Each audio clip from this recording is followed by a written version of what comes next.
Hello dear students, I am Bharat Singh. Today I will teach you class 5th English reader. Today I will teach you chapter number 2. तो okay students, all the students please open chapter number 2. Okay,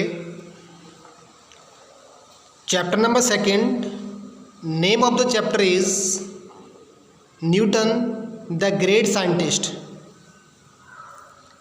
जैसे कि विद्यार्थियों, मैंने आपको पिछली कुछ videos में आपको चैप्टर के बारे में बताया, चैप्टर के टाइटल के बारे में मैंने आपको समझाया था और पीछे मैंने आपको कुछ इसके पैराग्राफ पढ़ाए थे। तो आज हम आपको इसके लास्ट पैराग्राफ का अध्ययन करेंगे। तो इसका लास्ट पैराग्राफ है, ये इसका लास्ट पैराग्राफ है। तो okay students, please ready.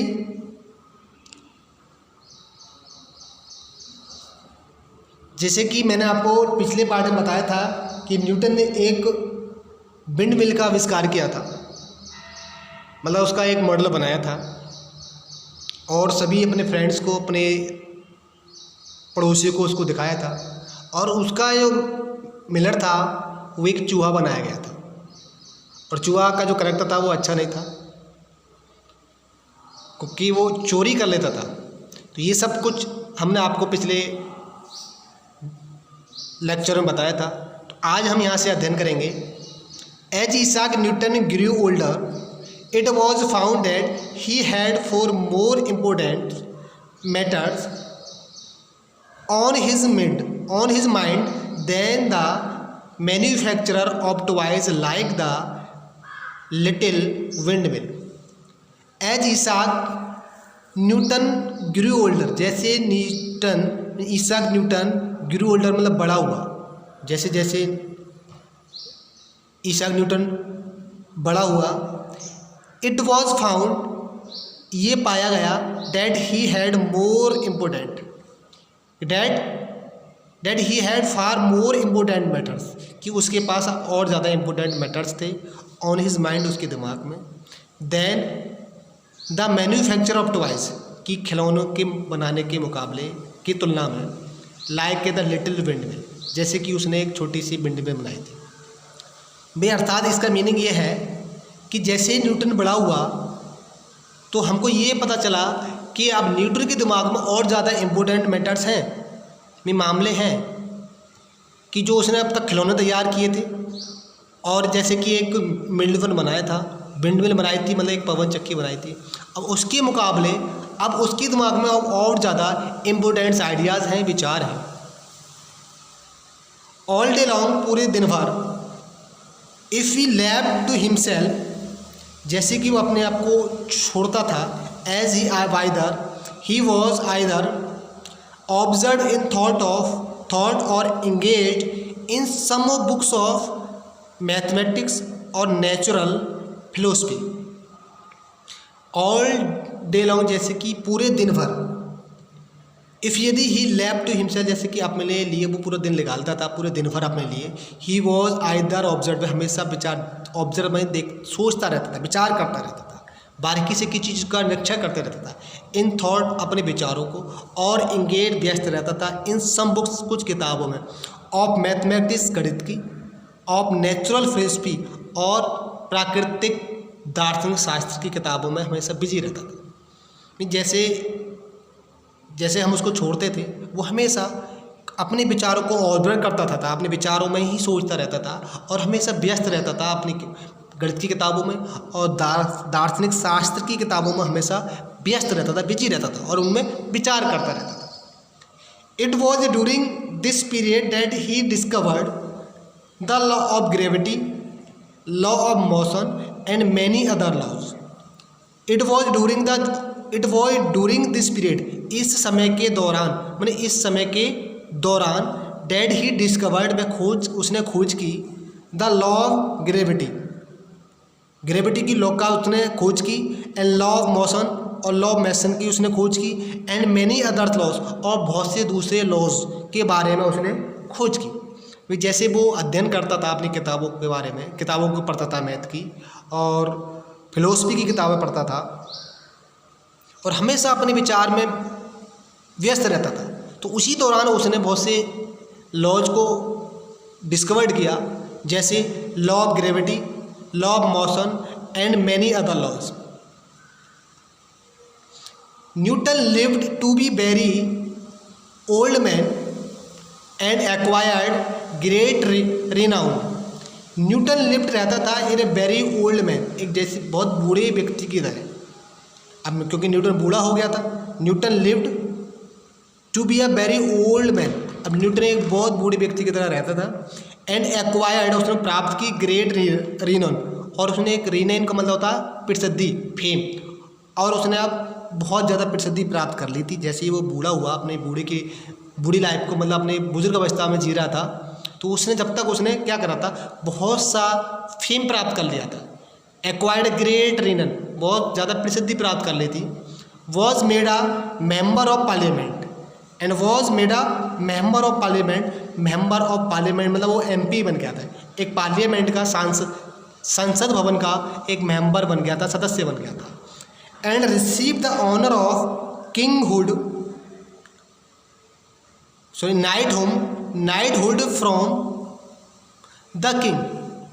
And receive the honour, और सम्मान प्राप्त किया उसने, of the knighthood from the king, में राजा के द्वारा उसने एक नाइटहुड का अवार्ड प्राप्त किया, सम्मान प्राप्त किया। जैसे ही वो बूढ़ा हुआ, उसने काफ़ी ख्याति प्राप्त कर ली थी, मैंने काफ़ी ज़्यादा उसने नाम कमा लिया था और पार्लियामेंट का एक मेंबर बना, और उसने एक नाइटहुड ऑनर का सम्मान प्राप्त किया, मतलब नाइटहुड सम्मान प्राप्त किया फ्रॉम द किंग, राजा के द्वारा। में राजा ने उसको एज ए नाइटहुड का सम्मान दिया। But he cared little for earthly fame and honour and felt no pride in vastness of his knowledge. But लेकिन भाई, जिससे कि न्यूटन ने काफ़ी ज़्यादा प्रसिद्धि प्राप्त कर ली थी और राजा के द्वारा उसको सम्मानित किया गया था और एक संसद भवन का एक मेंबर बन गया था, मतलब MP बन गया था, मेंबर ऑफ पार्लियामेंट बना था वो। फिर भी लेकिन फिर भी ही केयर लिटिल, बहुत कम परवाह करता था, ऑफ अर्थली फेम, मैंने जो सांसारिक उसकी जो प्रसिद्धि थी उसकी बहुत कम केयर करता था, उसे बहुत कम ध्यान देता था। एंड ऑनर्स, और सम्मान मिला था, एंड ऑनर्स, और जो उसको अर्थली एक सांसारिक सम्मान और प्रसिद्धि मिली थी उसमें बहुत कम ध्यान देता था, बहुत कम केयर करता था। एंड फेल नो प्राइड, और कभी वो अपने आप पर गर्व नहीं करता था। इन वास्टनेस, और इतनी विशालता पर वो कभी गर्व नहीं करता था। ऑफ हिज नॉलेज, अपने ज्ञान की, और उसके ज्ञान की जो इतनी विशालता थी, इतनी महानता थी, इतनी उसकी जो अनलिमिटेड उसके अंदर ज्ञान था, उस पर वो कभी गर्व नहीं करता था। All that he had learned only made him feel how little he knew in comparison to what is still to be known. All that, और ये सब कुछ, ऑल डैट की, सब की, he had learned only made him feel, और उसने जो कुछ ही हैड लर्नड, जो उसने सीखा था, मेड ओनली हिम, केवल उसको उसने एहसास कराया, made him only made him feel, और उन सब चीज़ों ने ये एहसास कराया कि जो कुछ अब तक उसने सीखा था, उन सब चीज़ों ने, उन सब नॉलेज ने उसको ये एहसास कराया, how little he known, how little कितना कम, ही न्यू वे जानता है, इन द कंपेरिजन तुलना में, टू व्हाट इज स्टिल कि जो कुछ अब तक रहा है, टू बी नन जानने के लिए। भाई अब तक उसने जो कुछ भी सीखा, उन सब चीज़ों से उसको ये एहसास हुआ कि वो कितना कम जानता है, जो कि अभी भी उसके लिए जानने लायक है ना। व्हाट इज स्टिल अभी भी है, टू बी नन जिसको जानना चाहिए, जिसका ज्ञान है उसको प्राप्त करना चाहिए। भी न्यूटन ने बहुत कुछ सीखा, बहुत उसके पास ज्ञान था, लेकिन फिर भी उसने अपने ज्ञान से ये सीखा, उसको ये एहसास हुआ कि मैं कितना कम जानता हूँ उसकी तुलना में, जिसको अभी जानना बाकी है।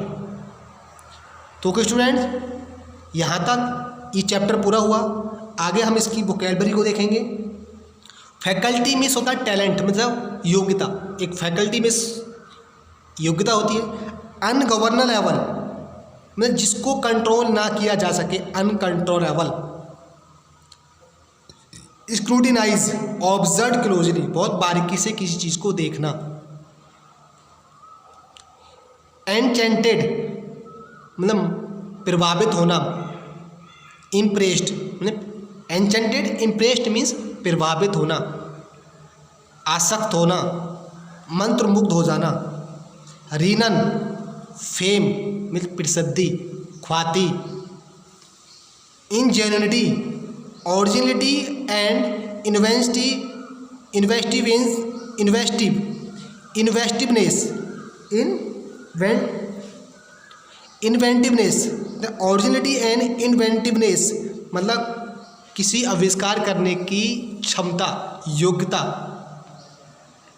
कंपेल, टू फोर्स, विवश करना, मजबूर करना। टेम्पेस्ट, तूफान, जिसे बोलते हैं स्टॉर्म। टेम्पेस्ट, स्टॉर्म में तूफान, बहुत तेज हवाएं। वर्ल्ड, मूव्ड, चक्कर काटना, घूमना।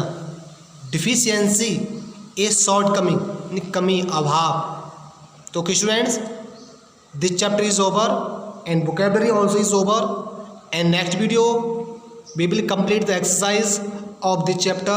So okay students, write all the hard word in your notebook and learn and complete your work. Thanks a lot and have a nice time.